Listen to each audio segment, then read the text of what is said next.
ज्ञानियों ने एक बहुत ही अच्छी बात कही है कि अगर किसी आदमी का उसका धन छीन जाए तो वह मेहनत करके दोबारा कमा सकता है, लेकिन अगर उसका चरित्र छीन जाए तो उसे दोबारा कमाने के लिए उसका एक जन्म कम पड़ जाता है। यह मनुष्य के जीवन का एक ऐसा गुण होता है जिसके संबंध में कोई भी भविष्यवाणी नहीं की जा सकती है। कोई भी व्यक्ति कभी भी अपनी एक छोटी सी गलती की वजह से अपना चरित्र खो सकता है, और जो समाज में जितना ही बड़ा चरित्रवान होता है उसे उतने ही अधिक सावधान होने की आवश्यकता होती है, क्योंकि जो कपड़ा जितना ही अधिक सफ़ेद होता है उस पर धब्बे लगने की संभावना उतनी ही अधिक होती है। एक नगर में एक व्यापारी रहता था। व्यापार भले ही उसका छोटा था, लेकिन वह जितने में ही था कुशल था।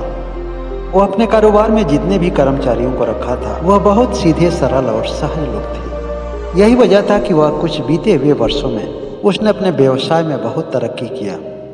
लेकिन इस माया रूपी संसार में कुछ ऐसे रहस्य हैं जिसको आदमी समझ नहीं पाता है, और वहीं से उसके जीवन की भूलें शुरू होती हैं और फिर आदमी के बर्बादी के रास्ते खुलते हैं। एक आदमी जो हर मायने में खाली होता है, अर्थात शरीर के अलावा उसके पास संग्रह करने के लिए कोई भी चीज़ ना हो, तो उसका मन भी औरों की अपेक्षा शांत होता है, स्थिर होता है, क्योंकि मन को बोलने के लिए शरीर के पास कुछ ना कुछ होना चाहिए। इसीलिए तो मन हमेशा आदमी को भगाता रहता है।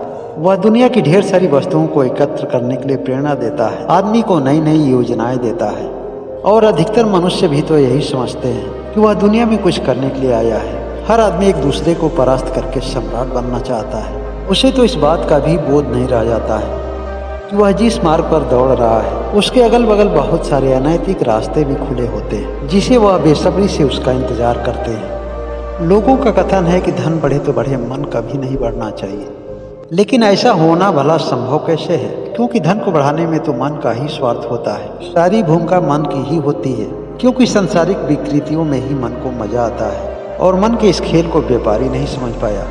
धन बढ़ने के साथ साथ उसका मन भी बढ़ने लगा, और फिर उसके अंदर ईर्ष्या, द्वेष और अहंकार स्थान लेने लगे। यह अलग बात थी कि उसे अपनी विकृतियों को हमेशा दबाना पड़ता था। उसे हमेशा नियंत्रित रखने का प्रयास भी करता था, मगर एक चीज को वह नियंत्रित नहीं कर पाया, और वह थी उसकी यौवन अवस्था की ऊर्जा। ज्ञानियों ने कहा है कि इस पूरे शरीर में एक ही ऊर्जा बहती है। वह एक ही ऊर्जा को थोड़ा थोड़ा करके 10 कामों में लगाए, या फिर संपूर्ण ऊर्जा को एक ही काम में लगा दे। यह तो उसके बुद्धि और विवेक पर निर्भर करता है, और उसी स्तर पर उसको सफलता भी मिलती है। उस व्यापारी ने अपनी पूरी ऊर्जा को धन को बढ़ाने में लगाया था, इसीलिए उसने कुछ ही वर्षों में काफी तरक्की किया। लेकिन धन जब उसके मन के हिसाब से बढ़ने लगा तो उसने एक साथ कई गलतियां की।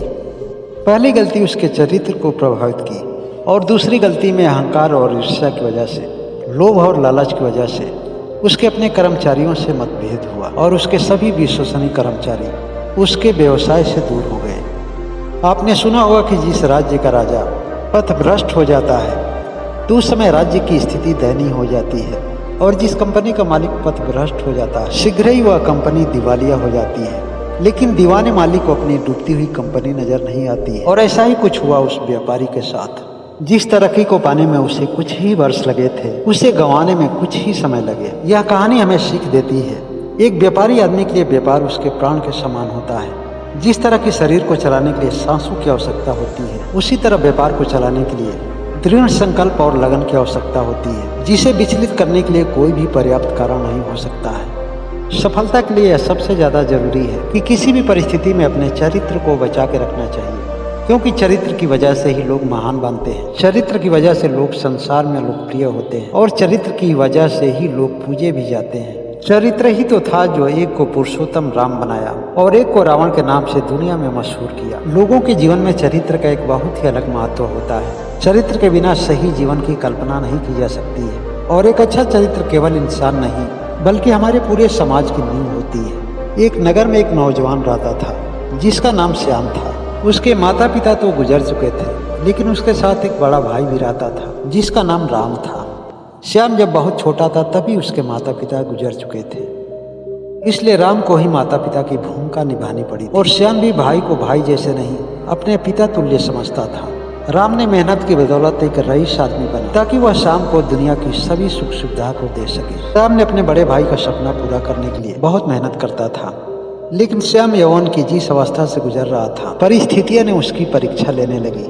शीघ्र ही उसके जीवन में एक ऐसी लड़की का आगमन हुआ जो उसके क्लासमेट के रूप में आई और उसके दिल पर अपना अधिकार जमाने लगी। उम्र का तकाजा था और दोनों अपने आप में खूबसूरत भी थे। अब श्याम का उद्देश्य धीरे धीरे ओझल होने लगा। एक दिन रात में वह एक सपना देखा कि वह लड़की के प्रेम में बुरी तरह से फंस गया है और जब उसके बड़े भाई को इस बात का पता चलता है तो वह एक बच्चे की तरह उसे समझाया बुझाया। लेकिन श्याम ने राम के मना करने के बावजूद भी उस लड़की के साथ शादी करके दूर चला जाता है। 1 वर्ष विवाहित जीवन गुजारने के पश्चात श्याम और उस लड़की में कुछ विवाद होता है और उन दोनों के बीच तलाक हो जाता है। तब श्याम को अपनी गलती का एहसास होता है और पिता तुल्य अपने भाई की याद आती है। वह मन ही मन सोचता है कि पता नहीं उसके भाई उसे क्षमा भी करेंगे या नहीं। संदेह के बावजूद भी वो अपने भाई से मिलने जाता है। घर पहुंचते ही घर के बाहर सबसे पहले नौकर मिलता है। वो उस नौकर से अपने भाई की कुशलता पूछता है। नौकर ने बताया कि आपके घर से जाने के बाद कई दिन तक वह भोजन नहीं किए और उसी बीच वह पैरालिसिस के शिकार हो गए, अर्थात उनके शरीर के दाहिने हिस्से में लकवा मार दिया। बहुत इलाज के बावजूद भी वह अभी तक चल फिर नहीं पाते हैं। यह सुनते ही वह दौड़ करके घर के अंदर जाता है और अपने भाई की अवस्था देखकर वह जोर से चिल्लाता है। तभी उसकी नींद खुल जाती है और उसकी चिल्लाहट को सुन करके उसके बड़े भाई उसके पास आते हैं। उसके बड़े भाई पूछते हैं कि क्या हुआ श्याम। कुछ समय तक अवाक रहने के बाद कहता है कि भैया, मैंने एक बुरा सपना देखा जो मैं आपसे बता तो नहीं सकता हूँ, लेकिन यह सपना मेरे जीवन से जुड़ा हुआ था। ऐसा लग रहा है कि मानो यह मेरे आने वाली समस्याओं से, आने वाले नए संकट से बचाना चाह रहा है। राम ने कहा कि श्याम सो जाओ, अभी रात बाकी है, सुबह होते होते सब कुछ भूल जाओगे। लेकिन सुबह होने के बावजूद भी श्याम सपना नहीं भूला, बल्कि उस सपने की वजह से उसने अपने जीवन में परिवर्तन किया। वह उस लड़की से मिला और सबसे पहले उसने अपने उद्देश्य के बारे में बताया। मेरे भाई ही मेरे माता पिता हैं और उनका सपना ही मेरी श्वासें हैं। उनके अलावा ना ही कोई मेरा दोस्त है और ना ही कोई मेरा दुश्मन। यह छोटा सा किस्सा हमें सीख देता है कि जब आदमी का उद्देश्य और उसका संकल्प उसके साथ होता है तो विपरीत परिस्थितियों के बावजूद भी अपने रास्ते से विचलित होने वाला आदमी भी समय रहते ही वह अपने रास्ते पर आ जाता है। अगर इन ज्ञानवर्धक किस्सों और कहानियों से आप लोगों को भी कोई सीख मिली हो तो उसे कमेंट करके ज़रूर बताएं, ताकि मैं आप लोगों के विचारधाराओं से अवगत हो सकूं। आप लोगों ने जो इस चैनल के लिए समय दिया, इस चैनल को जो प्रेम दिया, उसके लिए आप सभी लोगों को बहुत बहुत धन्यवाद। उम्मीद है कि जो लोग इस चैनल को अभी तक सब्सक्राइब नहीं किए होंगे वह सब्सक्राइब करके बेल आइकन की घंटी को जरूर दबाएं। बहुत बहुत धन्यवाद।